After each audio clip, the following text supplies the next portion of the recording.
qizlar bu eskizlarga ham bir qarab o'tamiz. Ular ajoyibligiga qaranglar, qoyil shunaqa narsalarni chizishga ham o'zlarida iste'dodlari bor, o'qiyaptilar. Aytganimdek, Toshkent Selud o'quv markazida.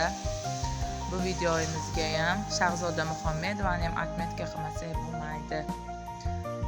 Qaranglar qanaqa chiroyli narsalarni, eskizlarni, liboslarni chizyaptilar. Buni chizishda o'ziga bir sabr va katta san'at kerak bo'ladi.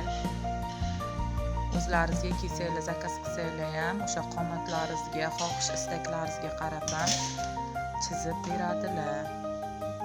Juda ham qoyil bahora ishlaringizga omad tilayman sizga. Nasib bo'lsa, katta dizayner tikuvchi bo'lib yetishingizni tilakdoshman.